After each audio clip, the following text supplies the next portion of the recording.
That's what's happening.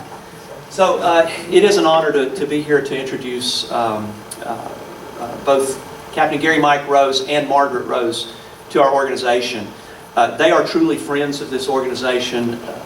As you know, we had a significant effort in the creation of videos for the upcoming opening of the Alabama Veterans Museum in Athens, which occurs on July the 3rd of this year.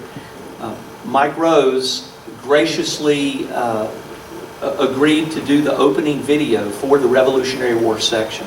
Not only did he do that, but he provided significant input on how the videos would be constructed.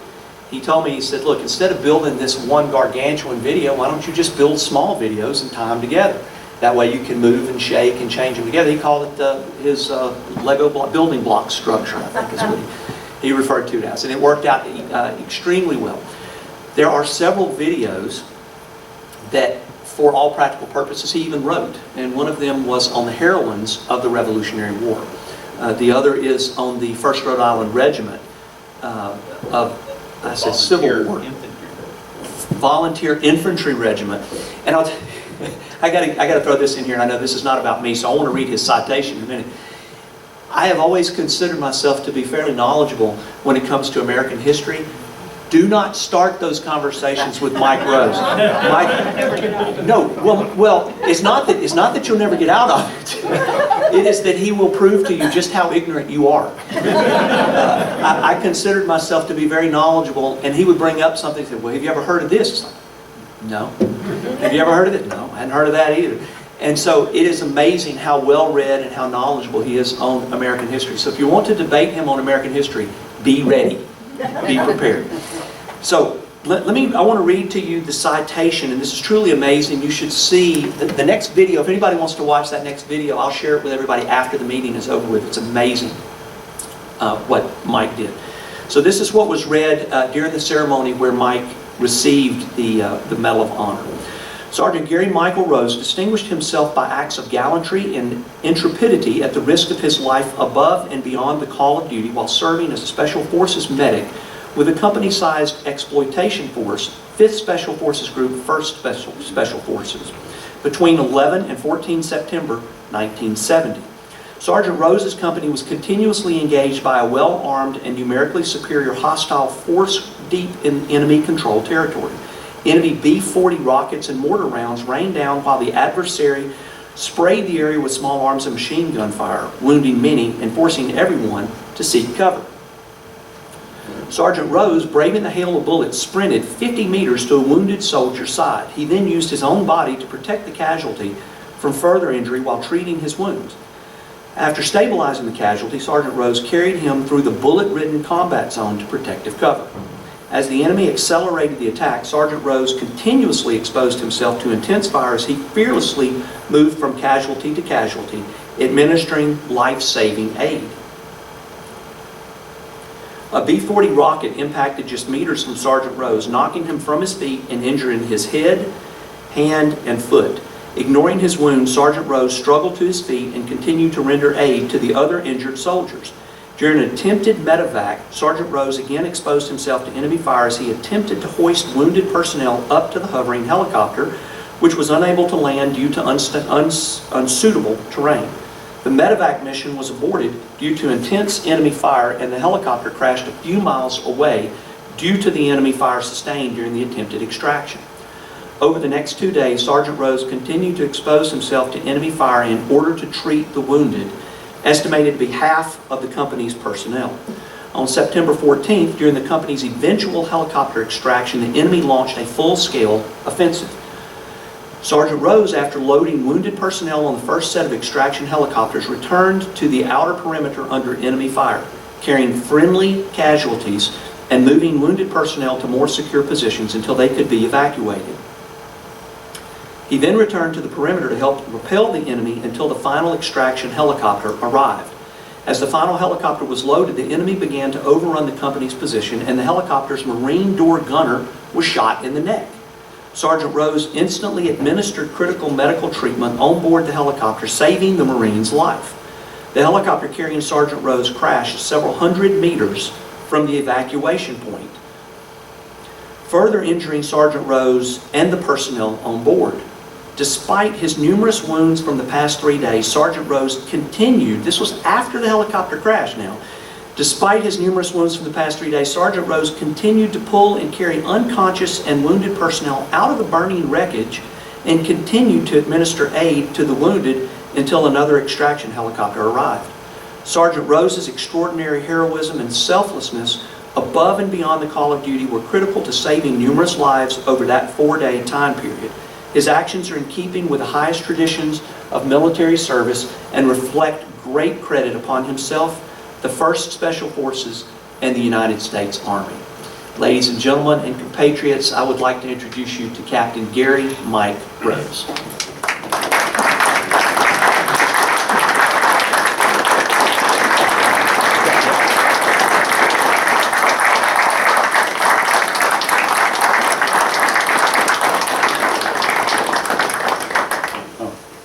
Thank you very much. The first thing I would like to say, thank you for inviting me here today. And I'd also would like to thank Jim and the organization for inviting me to participate in the video that is done at the Alabama. It was fun to do that. You know, I in preparation for today, I thought I'd look some stuff up. And one of the funny things that you find out about like the flag and the history of the flag and the history of the Army. Prior to June 14, 1775, when we had troops had taken some stuff at Ticonderoga and were at Boston, we were referred to as the Army of Observation. And it comprised of units from Massachusetts, Rhode Island, and I think Connecticut. But there was no formal organization up until that point.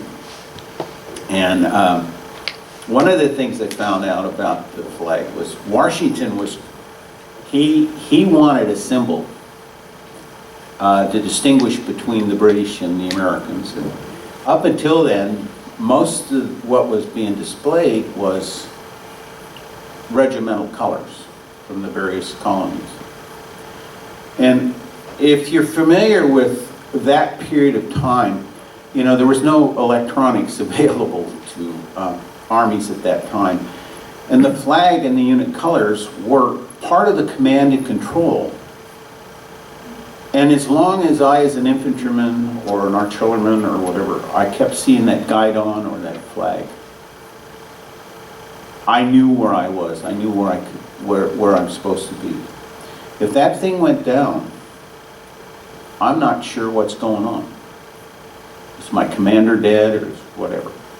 And that could create havoc on the line. So that's how important that flag. And even during the Civil War, if you read some of the citations where there were quite a few received it for capturing a Confederate flag.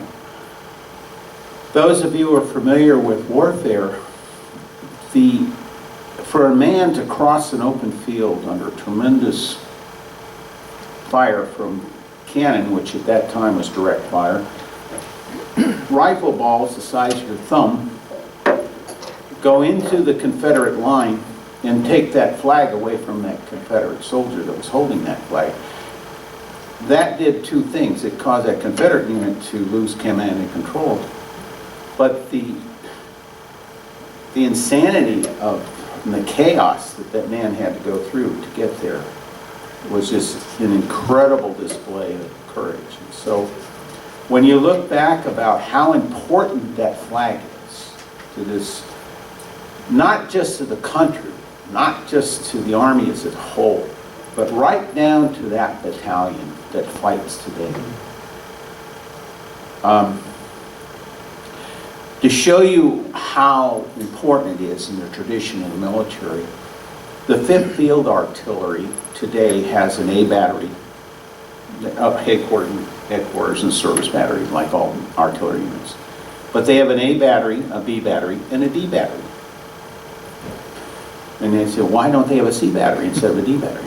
Well, because D battery was at Tippecanoe, the Battle of Tippecanoe.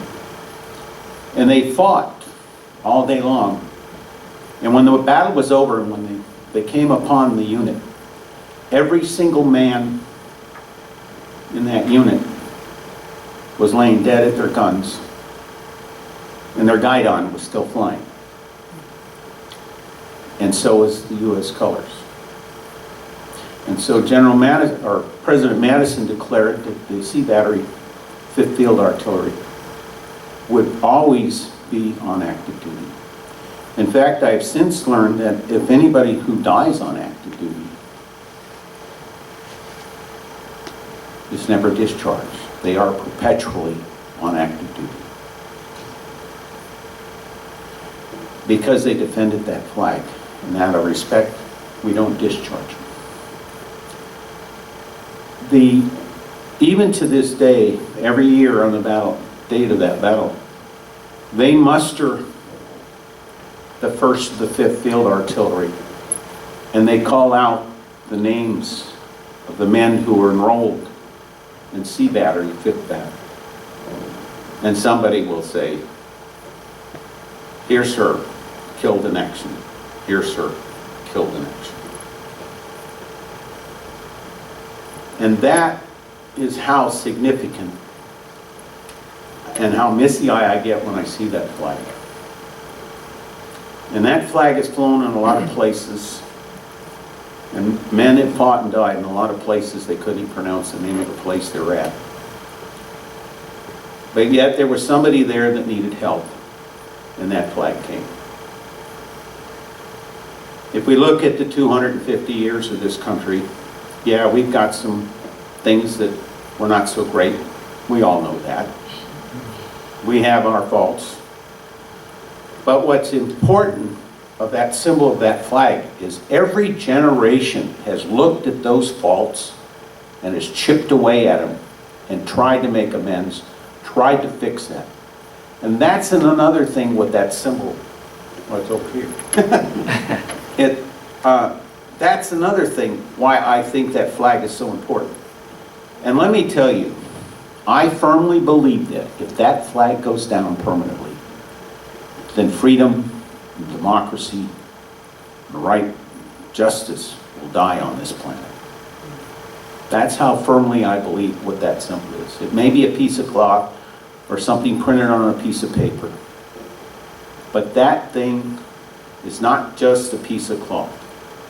It's not just a symbol for this country. It's not just a symbol for this Army or the Marines or the Coast Guard or the Navy.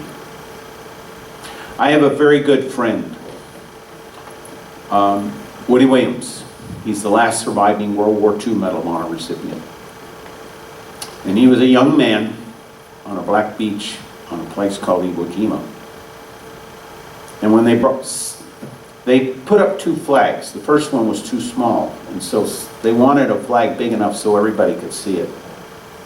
So they ran down and got a big, I guess a garrison flag. And they rose that thing, raised it. And Woody says, I can remember sitting there on the beach, looking up on the top of that hill when that flag went up. And he said, the cheer on the beaches, and the horns on the ships out at sea, he said the noise was deafening.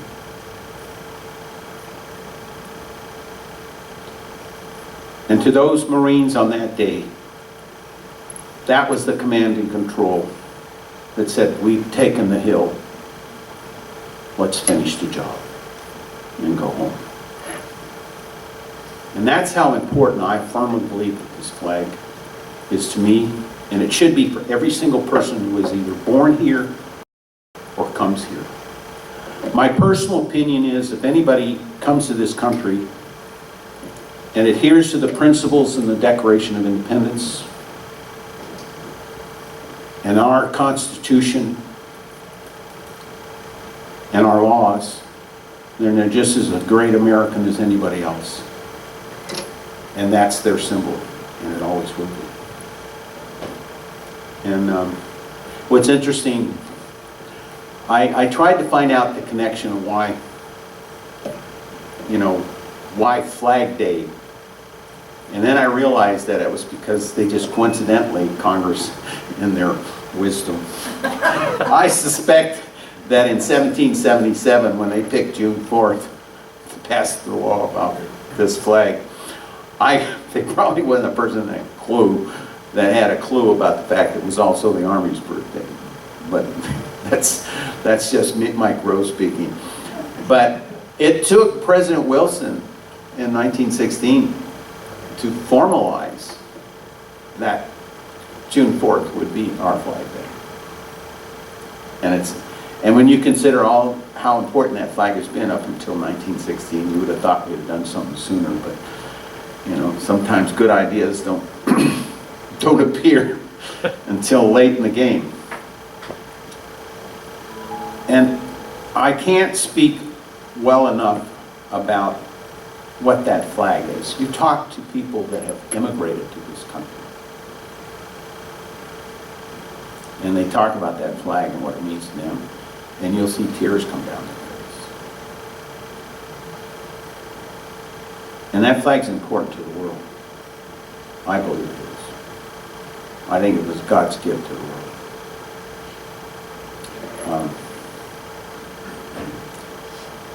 Jim asked me to talk about the Medal of Honor a little bit, and so I will talk about some of the things that I've learned about it.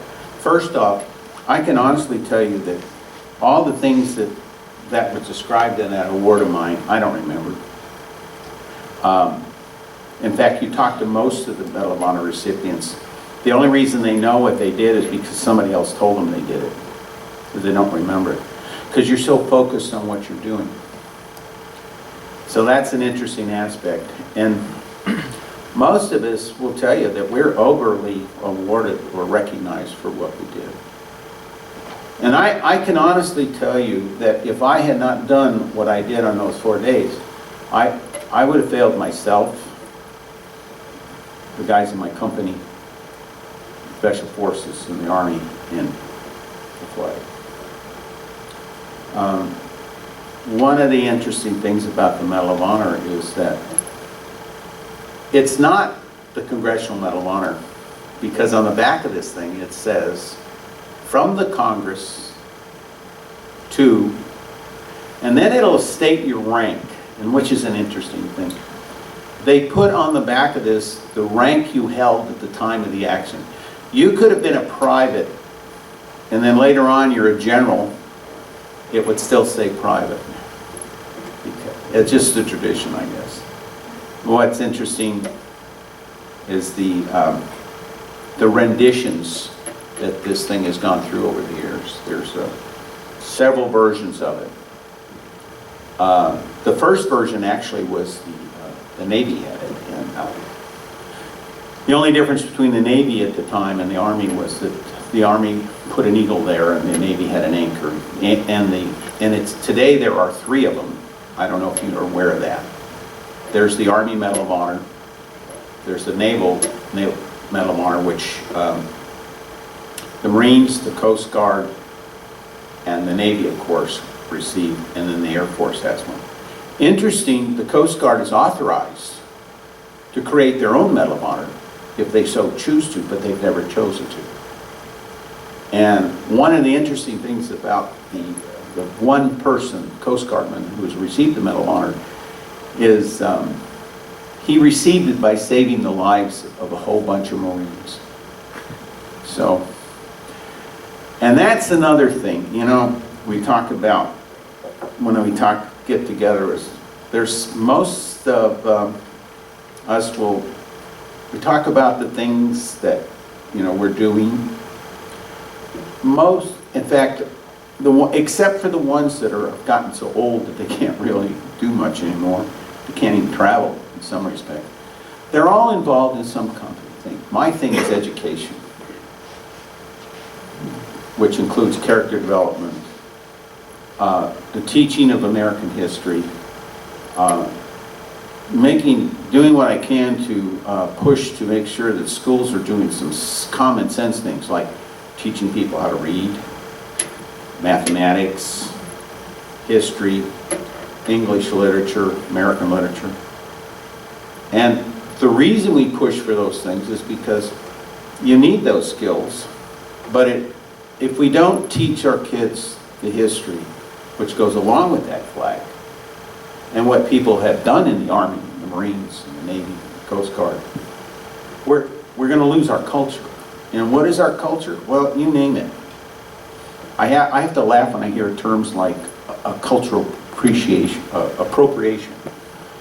Well, gee, man, Christmas, this country is just one piece of appropriated cultural.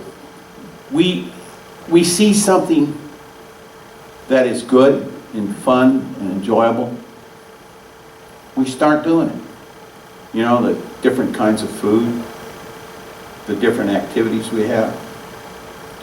So it all goes back to the fact that this country, along with people that have done the service, to include everybody from Medal of Honor recipients, Bronze Star recipients, and even the people that go in the military, they get out of the military, but they've served honorably, and they get out with a good conduct medal and a national service. They have done their due diligence to support all the things.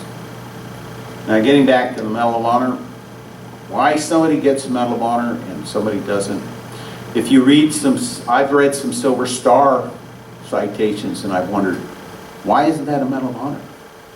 You read some Medal of Honor citations, and you say, okay.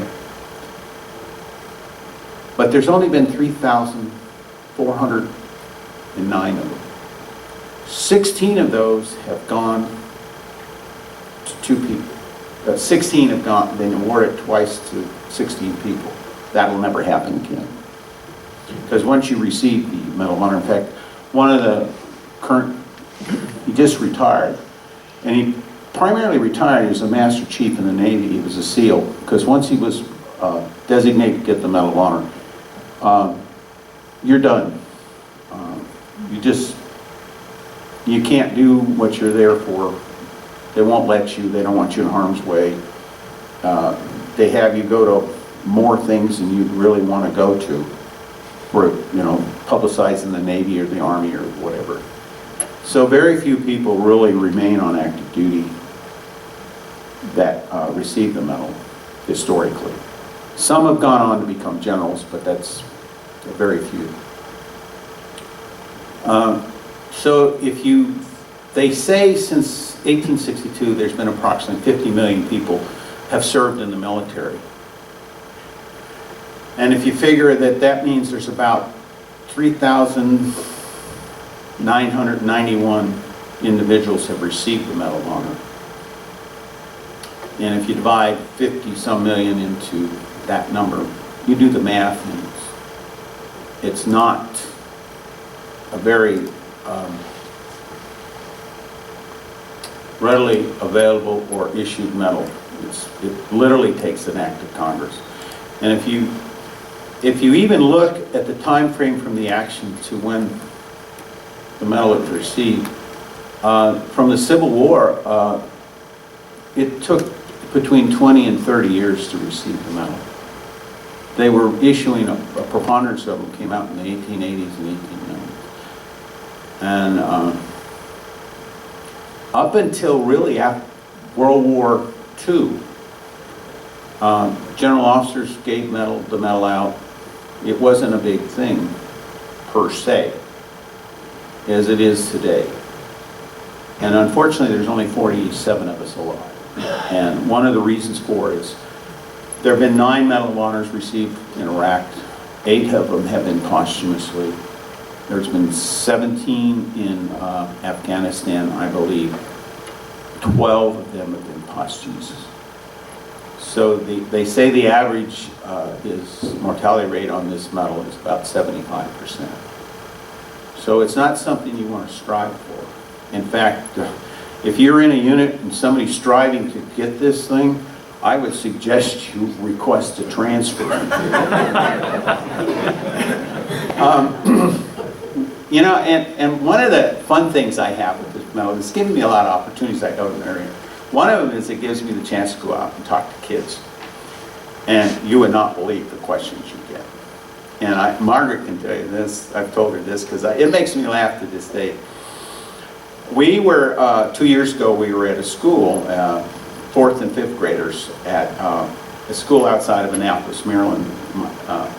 This other Medal of Honor recipient and I, and we were there to talk to the kids. And what we normally do is we have a microphone and we give the kids the microphone and they ask the questions. You get a lot of, you know, like how many are there?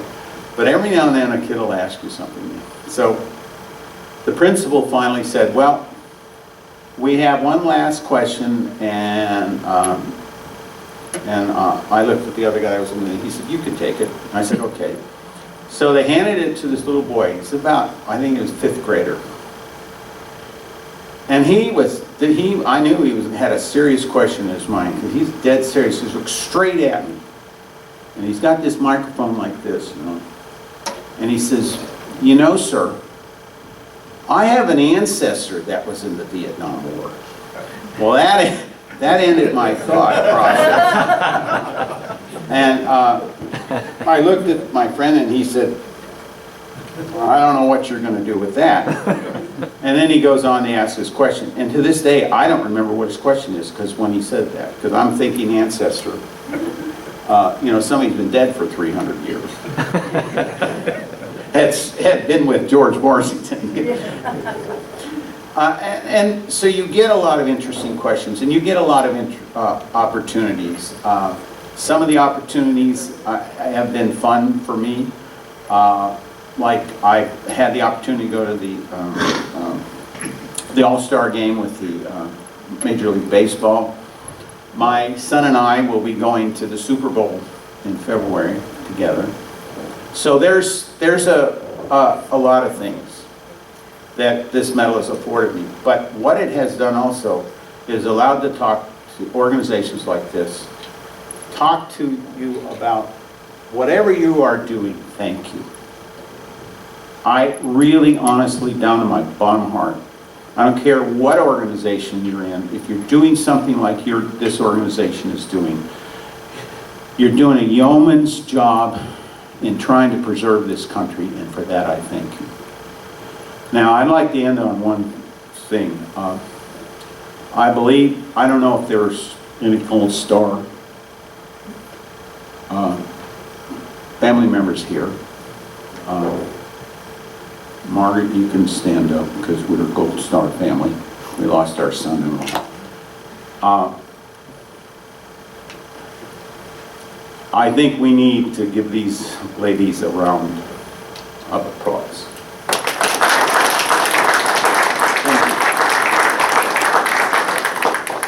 And the reason I mention the ladies, it's for the most part, but now it includes fathers and brothers and nieces and uncles and like that.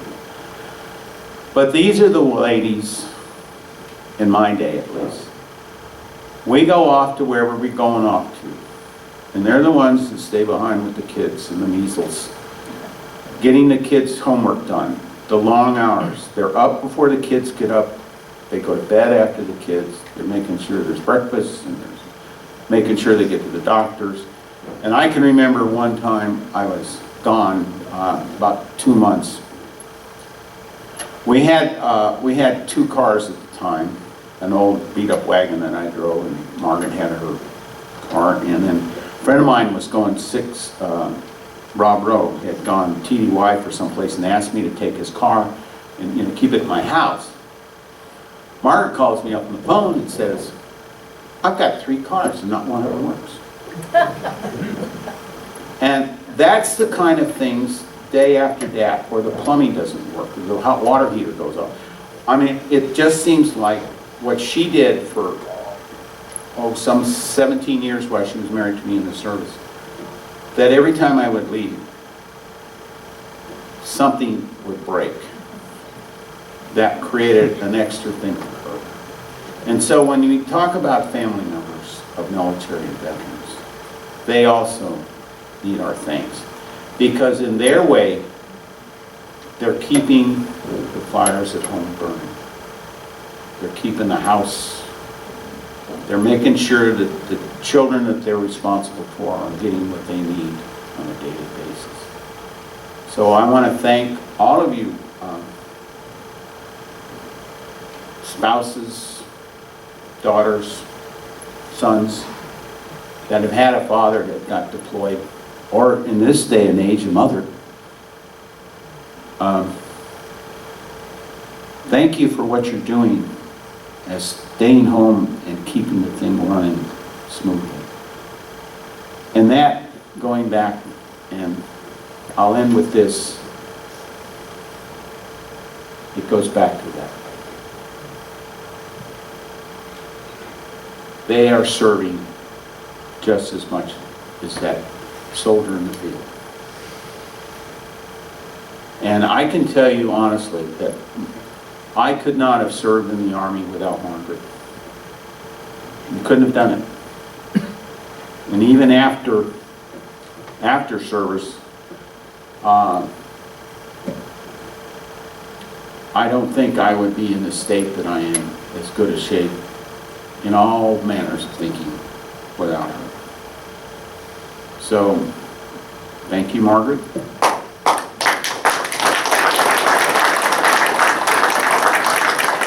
And I've always learned that somebody once told me you should stop talking about the time people were ready to stop listening. So with that, I will say thank you, and again, thank you for inviting me here today.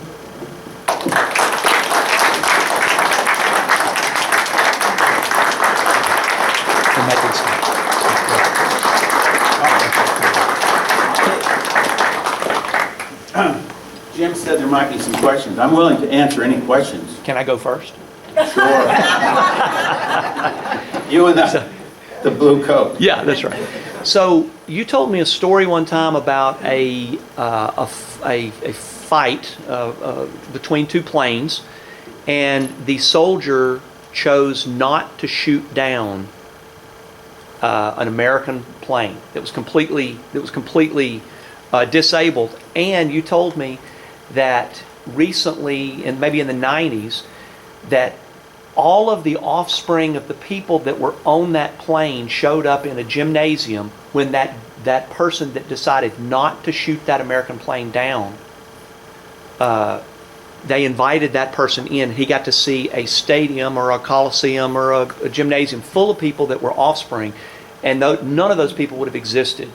Yeah. Now my question to you is... The number was 250. 250. Have you run those numbers on the people that you saved in Vietnam? And if so, do you have any idea how many people would not exist today as a result of your actions?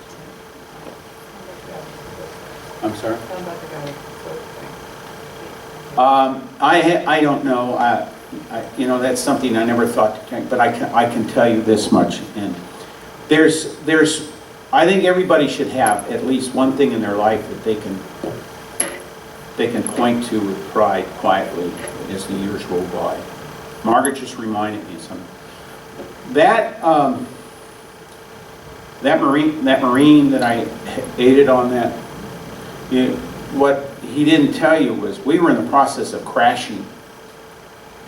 When that helicopter came in, it lost one engine in the hydraulics and fuel was going everywhere.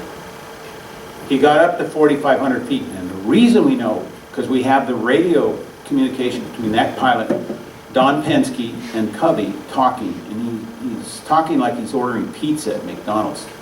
And he's saying things like, hey, I'm at 4,500 feet, no engines, no hydraulics, we're going down.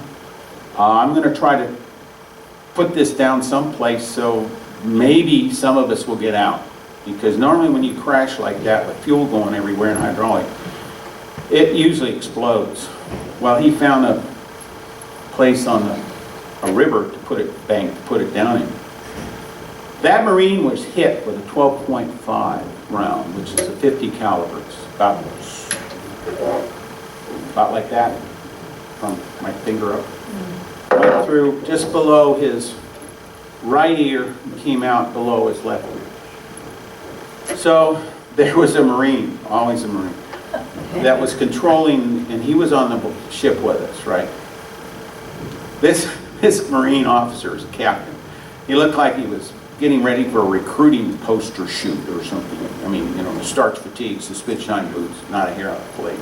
And of course, when you looked around, the rest of us, we looked like we've been shot at and hit and you know what and hit, you know. And so when he tapped me on the shoulder and he says, "Guy's hit." So I went back there, and by then I was out of everything, nothing. All I had left was kerchiefs and shirt sleeves, and that's what I was using. So there's no children in here, is there? Okay, good. You're all over 21. What? There are women, but I think they can handle it. But I think you can handle it. Well, he was going into shock, and he was bleeding like, really, like somebody butchered a pig. And I had nothing. And so I got him up on his knees and his hands so he wouldn't drown in his own blood. And I leaned into him and I said, "Listen, you stupid son of a bitch. If you were going to die, you'd already be dead."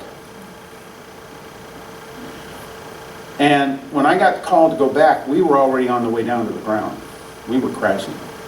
I had an NBC reporter ask me, "Why would you do that?" And I just gave him a funny look. So the gun ports were 50 calibers and they're big and wide. So the helicopter rolled this way and he and I went out that. And we were told we probably went out that door at about 35 feet in the air.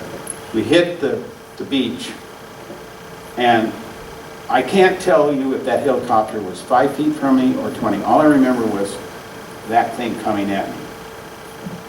Well, we finally get extracted, and I was talking to Colonel McCarley, God rest his soul, Captain McCarley at the time of the operation.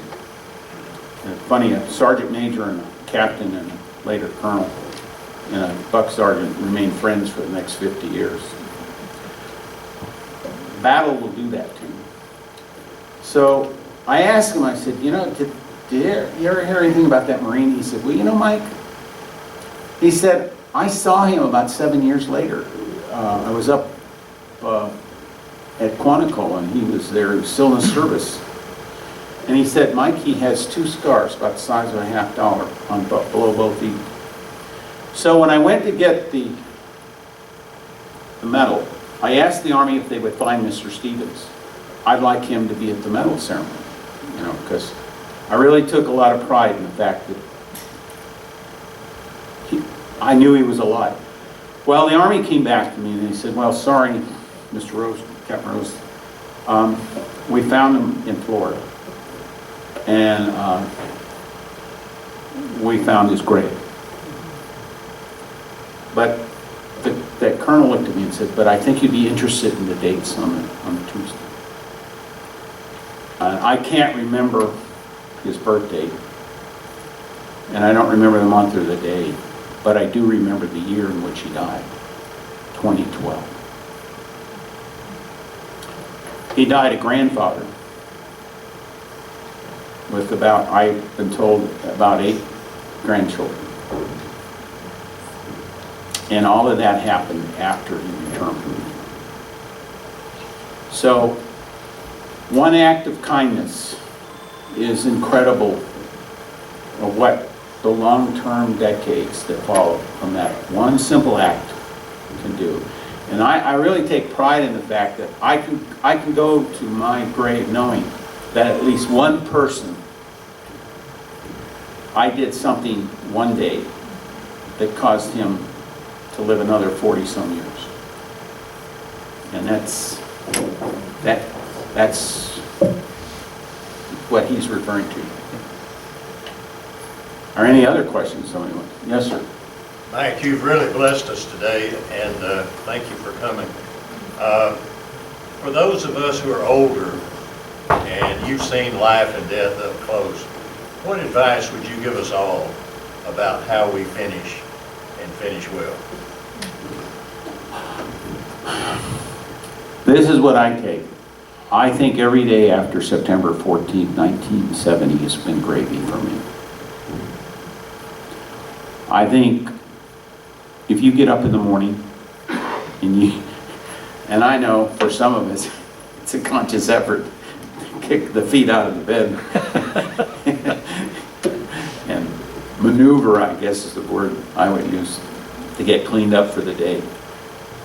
Just be thankful you're up and about, and then, you know, do no harm, and if there's a possibility that you can do a simple act of kindness, and it doesn't matter if it's holding the door for somebody and saying, hi, have a nice day. I mean, that may be, you may be the only person that person runs in that day that said something nice to them or kind to them. Do as much good as you can in a single day, and it doesn't have to be some mega thing. Simple kindnesses, you believe, I firmly believe that. And I will be the first one to admit that my failings are such that I don't always meet that goal. But you should just, and then try to enjoy what life there is, what you have. And participate in these organizations. And and in these organizations, if you have a lady or a gentleman that's getting up into their late 80s or 90s, and you have an event, they can't drive anymore, go get them, bring them. They can take in, they're still able, you know, they can sit there and sell the tickets or just greet people or make them feel like they're part of the, do something for somebody else. And don't forget yourself. And a lot of times I think some of these church songs we have and prayers of St. Francis, you know. Put yourself out there. It's just so much easier to be kind and gentle and generous than it is to be not. It takes less. Maybe I'm lazy. It just takes much less effort to do that. Any other questions? I'll answer anything, really. Yes, ma'am. Were you in the service prior to Vietnam? No, you mean before Vietnam? Was it Vietnam that prompted you to get into the Army? Well, I was in North Hollywood Draft Board, and it was an old area, and they had very few young men that were draftable age, and so they were turning down all kinds of deferments. Nobody was getting in that draft board. And they were heavily drafting into the Marine Corps. So I knew my number was up. And my father told me, if you're going to join the Marine Corps, join the Marine Corps. But he, based on his experience in Parris Island in 1942, he said, I don't highly recommend you be a draftee in the Marine Corps. So, and then to go along with that, I'm not really wild about salt water. So the Navy, there's nothing wrong with the Navy, it's the salt water. And you couldn't get in the Air Force. I don't even know if the President of the United States could pull strings to get you in the Air Force at that time, or the Coast Guard. I mean, they had like a 5-6 year waiting list. So my choices were Marine, you know, Army, and I said, well, I'm going to pick the Army because at least Army's a department store. You know, they got an MOS for everything, unlike the Marines or the Navy. So that's how I ended up in the Army. And you enlisted? Yes. Well, I beat them to the punches. Yeah. Is there any other questions somebody would like to ask? Wait. That's interesting. That's great. Thank you. Thank you very much, Mike. Let's give Mike a big hand.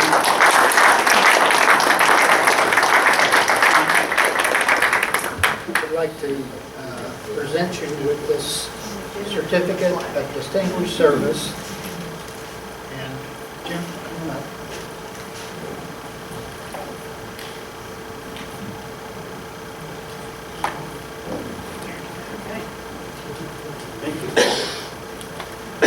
Thank you very much. No. Sorry I got here late.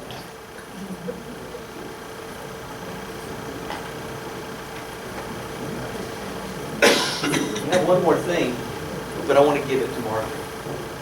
Thank you. So, in light of Mike's comments about what it took to stay at home and take care of the children and things, not to mention the fact that I suspect you're the one that handles all the money anyway. Yeah, I know. So, we have a gift card from the Sons of the American Revolution to your favorite place to eat, Honor Steakhouse. Thank you so much for being here. Picture in here.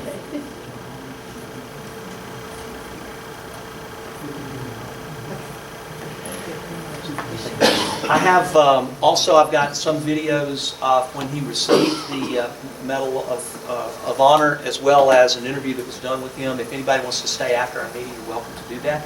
And by the way, the numbers, I ran the numbers. 3,991 divided by 50 million is, what is that, 7/100,000ths of a percent? 7.9 100,000ths of a percent of people who've served in the military have received the Medal of Honor. Whoa. That's, seems kind of rare to me.